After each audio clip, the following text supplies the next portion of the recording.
Hello à tous et j'espère que vous allez bien. On se retrouve aujourd'hui pour une nouvelle vidéo dans le thème du zéro déchet. Ça faisait longtemps que j'avais pas fait de vidéo sur ce thème et j'avais envie de revenir un petit peu aux origines de la création de ma chaîne YouTube, de ce que je partage sur internet, etc. Puisqu'aujourd'hui j'ai mis en place beaucoup d'habitudes écologiques, beaucoup de choses qui sont zéro déchet, d'accessoires, etc.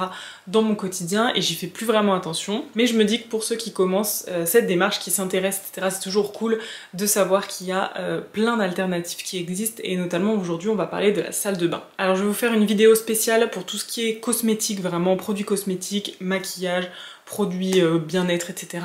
Tout ce qui est cosmétique, je vous ferai vraiment dans une autre vidéo. Aujourd'hui, on va parler des alternatives zéro déchet en ce qui concerne les accessoires de la salle de bain. Je vous ai déjà fait une vidéo de ce type sur les alternatives zéro déchet, mais dans la cuisine, donc n'hésitez pas à aller checker la vidéo si ça vous intéresse. Et c'est parti. Alors la première alternative à laquelle je pense, la première alternative zéro déchet, quand je pense à la salle de bain, ce sont vraiment les cotons lavables. Pour moi, c'est vraiment une des choses les plus simples à mettre en place dans son quotidien et c'est quelque chose qu'on utilise aussi souvent tous les jours. Donc c'est quelque chose aussi qui a qui a un impact tout de suite. Donc tout simplement remplacer les cotons jetables classiques par des cotons lavables et au final, moi je suis tellement habituée à ça depuis des années que j'y trouve vraiment même beaucoup d'avantages. Alors il faut bien choisir ces cotons, il faut bien qu'ils soient doux, adaptés à la peau, surtout si vous avez une peau sensible. Souvent ce sont des cotons qui sont en grand format, donc du coup c'est super pratique pour se démaquiller le visage sans... Enfin voilà, moi j'avais l'habitude des vraiment des petits cotons démaquillantes, on utilise 15 000. Ils peuvent être aussi très doux et beaucoup plus agréables que les cotons jetables parce que souvent les cotons jetables ça fait des petites peluches, ça laisse des petites peluches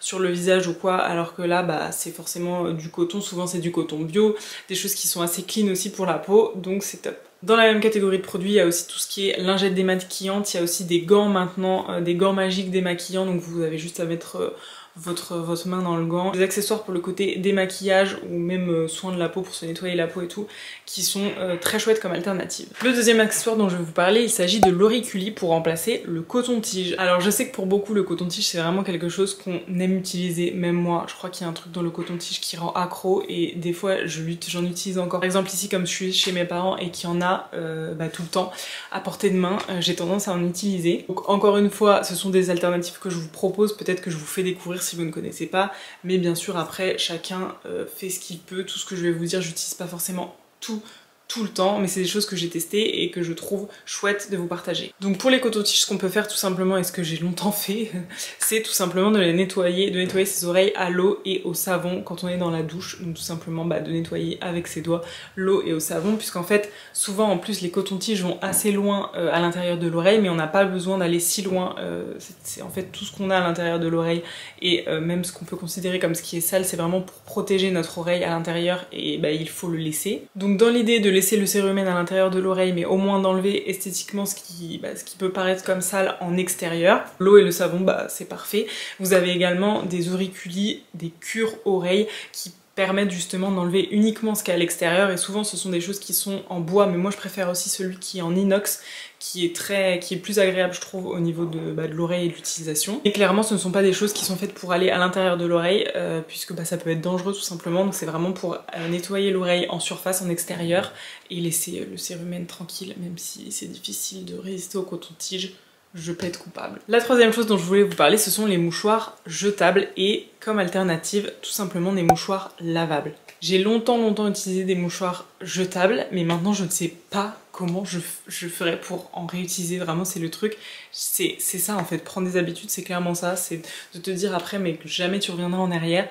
Les mouchoirs lavables, pour moi, c'est déjà beaucoup plus doux. Par exemple quand on a un rhume, moi je vais pouvoir utiliser 50 mouchoirs dans la semaine. Le fait d'utiliser des mouchoirs lavables, je n'ai jamais l'irritation qu'on peut avoir au niveau du nez, alors que quand on utilise avec des mouchoirs jetables, c'est l'enfer. Pareil pour ma fille, je la mouche uniquement avec des mouchoirs lavables et du coup c'est pareil, elle a jamais cette chose qui fait que son nez est irrité. Les mouchoirs jetables c'est quand même très agressif et en plus c'est souvent par petits paquets, clairement emballés dans du plastique, alors que vraiment les mouchoirs lavables, tu laves tes mouchoirs comme tu laves tes serviettes avec lesquelles tu manges le midi ou quoi que ce soit.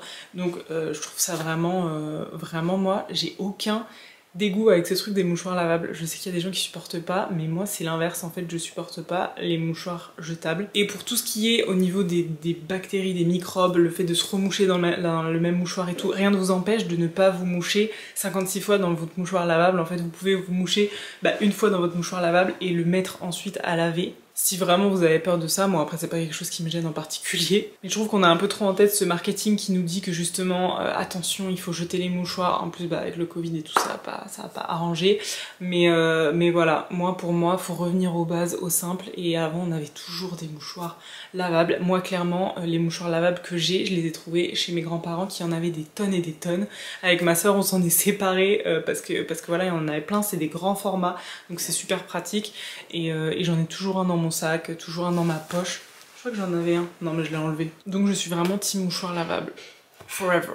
En quatrième point, on va parler de tout ce qui est règles et protection menstruelle. Donc pour les règles, j'ai testé beaucoup de choses. J'ai testé la cup, j'ai testé les serviettes lavables, j'ai testé aussi les culottes de règles. Et clairement, vous le savez maintenant, moi, je ne vis que pour les culottes de règles. Je vous ai fait une vidéo dédiée sur ma chaîne que vous pourrez retrouver en barre d'infos et juste ici, mais où voilà, je vous explique toutes mes culottes de règles préférées qui sont des petites marques aussi, parce que maintenant il y a vraiment beaucoup de choses qui se font, même en France ou en Europe, qui sont vraiment hyper engagées, autant sur la conception des produits, sur les valeurs, sur les matières utilisées, sur l'éthique, etc. Donc je trouve qu'il y a vraiment aussi, on peut encourager aussi de chouettes marques. Je sais que c'est un sujet qui est compliqué et que c'est très dur de passer le cap, mais une fois que vous l'avez fait, croyez-moi, vous n'aurez aucun retour en arrière quoi. Franchement, que ce soit pour la cup, même si c'est quand même un petit peu plus compliqué, ça ne peut pas convenir à tout le monde, mais en tout cas pour les culottes menstruelles, vraiment je vous encourage fois 1000 à passer ce cap, parce que je n'ai aucune de mes connaissances qui m'a vraiment dit non moi je kiffe pas, vraiment c'est tout le monde.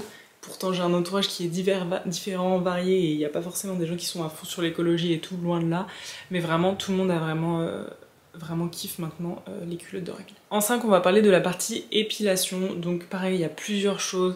La cire, le fait d'aller chez l'esthéticienne aussi, les rasoirs en plastique. Pour ma part, moi j'avais opté pour l'épilateur, ce qui fait qu'on achète une fois un appareil et qu'en fait je l'ai utilisé depuis des années. C'est même quelque chose que j'avais récupéré de ma maman, donc je l'ai le truc depuis 15 ans. Par contre il fait un bruit d'enfer et je pense qu'il y a des épilateurs qui sont beaucoup mieux aujourd'hui.